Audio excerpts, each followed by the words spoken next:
Hi there and welcome back to another Papetti Math YouTube video tutorial, where today I am going to be teaching you, yes you, Algebra 1. And in this video we're going to take a look at exercise number 2 in lesson 1 of chapter 9, What is a Quadratic? And it says, now that you know the standard form of a quadratic equation, classify the following as quadratic functions, linear functions, or neither. So our first one is g of x is equal to 4x squared minus 25. So let's go back up to our definition of a quadratic just to familiarize ourselves with it. It's a polynomial with a degree of 2 or an equation in the form of ax squared plus bx plus c. And a is not allowed to be 0, as we saw in exercise number 1. So is this a polynomial with a degree of 2?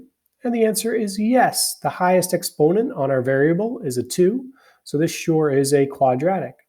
This could also be looked at as it's in the form of ax squared plus bx plus c, because it's 4x squared plus 0x minus 25.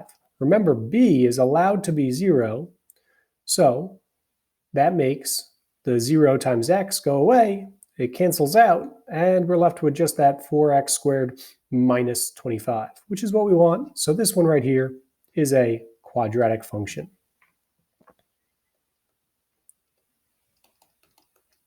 For part B, we have x squared plus 2x minus 5, and I don't know about you, but that definitely looks like it's in the form of ax squared plus bx plus c.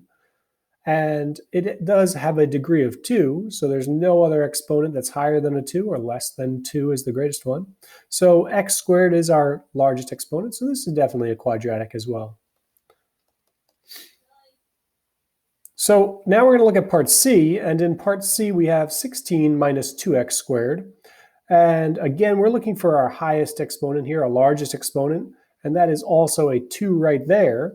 So this one as well is going to be quadratic.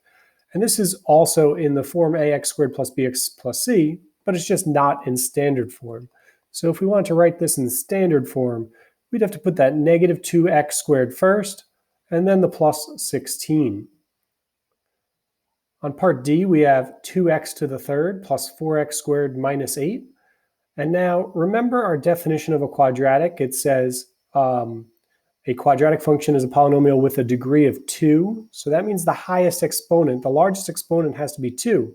But since we have an exponent of 3 here, that makes it a cubic function, which is neither a quadratic nor a linear.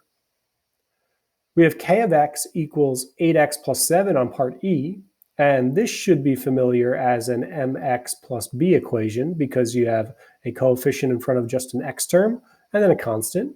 And we know that those kind of equations are linear. And finally, we have m of x equals x plus 2 times x minus 3. And this is something you might have encountered in chapter 7 when you were multiplying a binomial times a binomial.